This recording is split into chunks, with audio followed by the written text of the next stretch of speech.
This video is meant to introduce you to two of the IA criteria, that being analysis and communication. So analysis is more of a particular section of your lab report, whereas communication is a criteria that gets used to sort of assess certain things over the entire lab report. So you won't have a communication section of a lab report, but every section will get looked at for how well you've hit the different strands of communication. So there are 4 strands in the analysis descriptors, and they have to do with raw data, processing data, uncertainty, and interpreting data.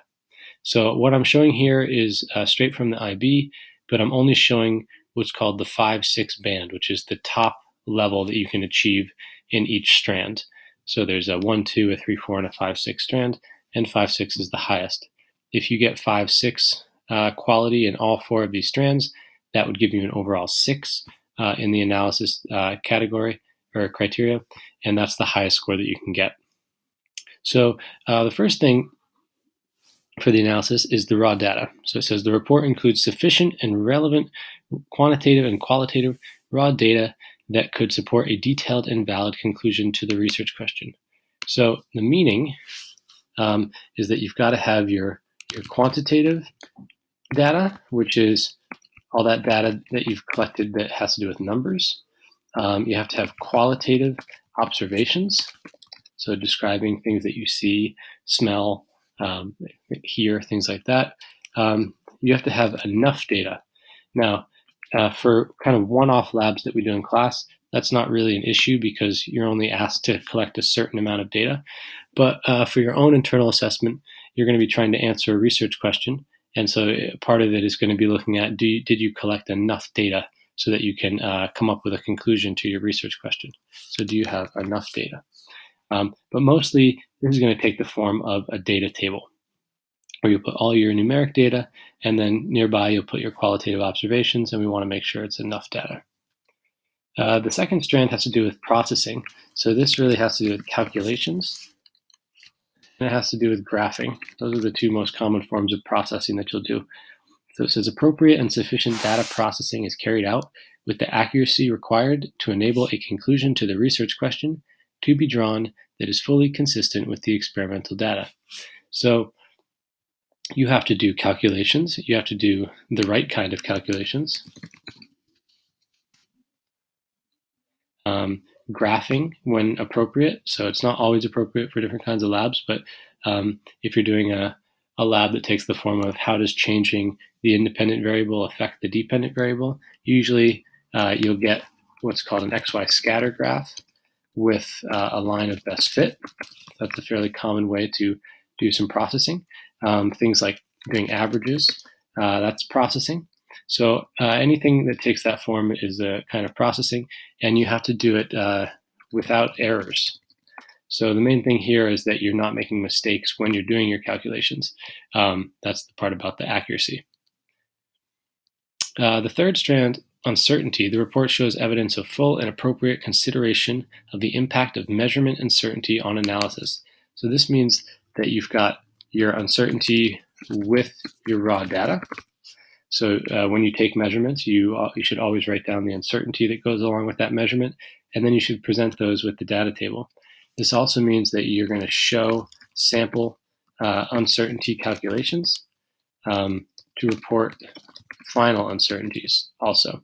So when you do your calculations, or when you graph and you get your final values for whatever it is your lab is about, your final values should always be reported with the final uncertainties whenever that's possible. You should show sample calculations and report the final values with uncertainties. And that would be giving full and appropriate consideration of measurement uncertainty. The last strand, interpretation, is sort of like the start of a conclusion. The next criterion that we'll look at is evaluation, and that really deals with what we kind of think of as a conclusion to the lab. But the interpretation is sort of the start of it. So interpretation says the process data is correctly interpreted so that a completely valid and detailed conclusion to the research question can be deduced. So this is where you are directly interpreting what your data shows you. So For a one-off lab, I see this mostly as kind of restating final processed values. It could also take the form of stating the relationship from a graph. And often for one-off graphs, it's also stating the final value with the uncertainty. And for one-off, sometimes I ask to, so maybe it's not quite on the criteria, it's more assessment evaluation, but making a statement about random and systematic error based on uncertainty range.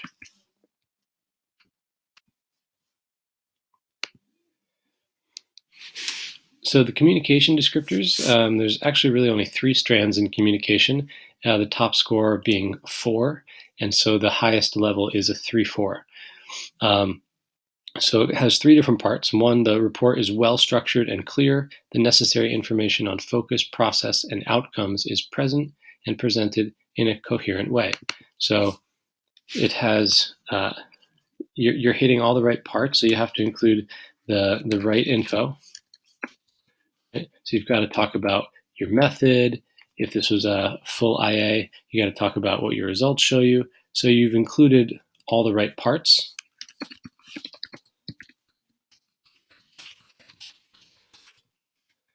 And it's organized clearly. So it's not kind of jumping around with some calculation, some conclusion, then some more calculation, some more conclusion. You've got it in clear sections that flow logically from one point to the other. Your data table is well organized. Independent variables first, followed by dependent variables. So it's just easy to follow, organized neatly. Second strand is focus and relevance. The report is relevant and concise, thereby facilitating a ready understanding of the focus, process, and outcomes of the investigation. So the first part is that you have all the necessary parts, and then this part is really, to me, it's all about being concise, which means don't be repetitive. If you can say things with fewer words, say it with fewer words. It's easy. You could talk about every concept in the syllabus, but if that doesn't make any sense for your particular topic, then don't do it. So don't include irrelevant info, and just try to say things, short and sweet. Get to the point. Okay. And the last part is methodology. It says the use of subject-specific terminology and conventions is appropriate and correct. Any errors do not hamper understanding. This last part has to do with things like including units, rounding properly, using scientific vocabulary properly, using the names of chemicals and in the chemical equations, symbols properly, errors in writing, like typos, superscripts, subscripts. Of all the parts of communication, I would say that this part is the one that people often get dinged on because they're not being careful enough to include units throughout, to use proper names and symbols and things like that. Otherwise, communication should be fairly easy to score well on if you just organize things clearly and try to, edit your writing to make it concise and direct. And that's really what it is. If you're just doing an analysis lab, then mostly this means that your data table is clearly organized, that you've included the data processing, the data table, uncertainty calculations, and interpretation, and really that you're watching these things as you show your calculations and as you present your data.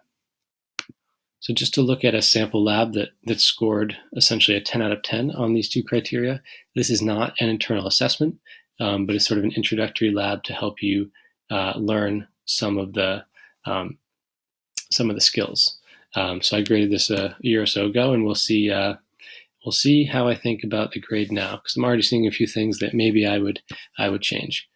Okay, so as you can see, this is a lab to determine the molar mass of a gas. You've got a data table here. You've got clear labels, and then you've got clear data here. And this is all raw data there hasn't been any calculations done to this lab or to this data yet. So that's why it's called raw data. No conversions, no averaging, no calculations yet. It's all raw data. So this really, we're talking about criteria of A1. We're talking about C1, that the data table is organized, and we're talking about C3, that we're looking at units and things like that. Now I've got some issues here. This should be a subscript, and it should really say degrees Celsius. So I'm already seeing a few issues really that would hit you on strand C3, but otherwise the labels are very clear and thorough, and the data is consistent in the terms of the number of decimal places, and there are generally units included, so mostly it's good. We've also got observations. This is another part of A1, and it's a part that people often overlook and leave out. So, for a simple one-off lab where you're collecting a small amount of data, this is what a nicely organized A1 section, raw data section looks like. Notice it even has a heading of Part 1 raw data. That helps me and any other grader when they're looking at your lab report. Next part says Part 2, data processing. Again, this goes along with that C1, keeping things really nicely organized and clear, coherent to follow. This goes over general information. It goes over the calculations. So this is sort of part of A2. It could be included later on. It could be included as they do the calculations, but it's nicely laying out the different equations that they were using. And so it's including the necessary info, explaining how the processing is done. Okay, so then it has the different variables that are going to be used in this equation. It's sort of already rewritten the equation they're going to use. And now we've got the uncertainty. So here is A3. These are the measured uncertainties. Some of these values have been slightly converted and processed now. So this is beginning with A2. And here are the conversion calculations down here. Now, again, I'm viewing this for the first time in a year or two. I'd probably suggest that these conversions come before they're presented in a table. That's my preference. I don't think it really hampers the understanding. Some people like a table of processed data before the actual calculations. I personally think the calculations should come before you then organize them into a table. So for me, that might be an issue with C1. Everything that's here is of good quality and good explanations, and every conversion is explained well, but it's more just a matter of the organization.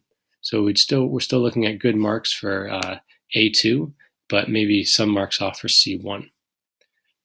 And then here is where it's got a clear equation that's being used. This is, again, part of the processing, part of strand A2, and also part C1 for its clarity. And so now the values have been plugged in.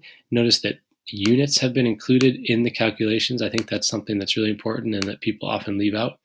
Include units within the calculation. And then she has got the final value here. So this is all really good A2 stuff. Then she has a section, A3, this is calculation of uncertainty. Again, very clear sections, nicely laid out. And it's showing all the uncertainties turning into percentages. It's showing a calculation of the total percent uncertainty. And then it's showing it converted here. And I think there could be another step that shows and explains how you go from total percent to that final absolute uncertainty. And this could get a label of total percent. So, it's not a perfect lab report, but as a first effort, it's a pretty darn good lab report, nice and clear. Okay, so we got total percent and then final percent. Notice it's been rounded so that the two values have the same number of decimal places. So the uncertainty rules have been followed. Perhaps a few things missing in terms of the necessary information might again be on C1. And then part 3, analysis and conclusion. This is really that last strand of interpretation. From the experiment results, it can be observed that the value for the molar mass of CO2, even with the uncertainty, greatly differs from the literature value. The percent error would be literature value, explains how, and in this case it's 57%, so it's quite high. The fact that the results were a lot larger than the literature value shows that either, and that now they're getting into some of the error evaluation. So some of this part really belongs in the evaluation criteria. Now, this isn't this student's fault. This was something I instructed them to try to discuss in their lab. This is a little extra.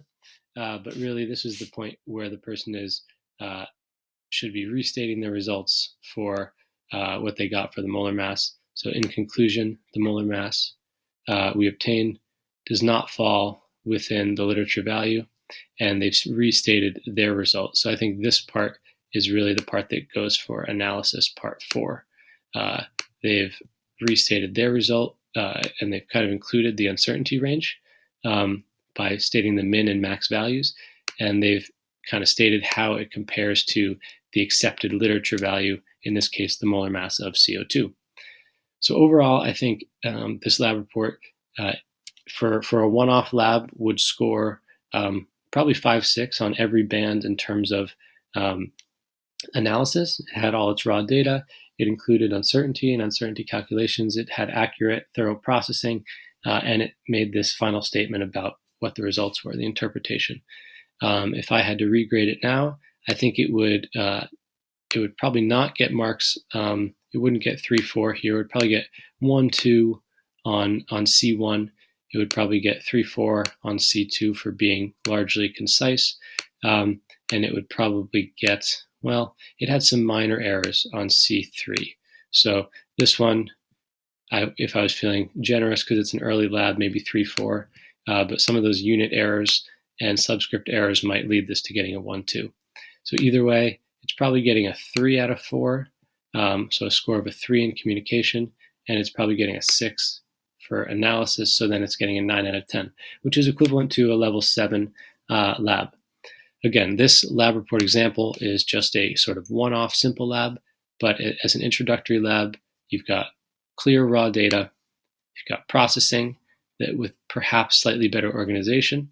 You've got to watch your units and your subscripts, but have clear labels. You do clear uncertainty calculations, and you make a statement about what your data shows you. And then so long as you're clear and concise and watching your units, you'll score quite well.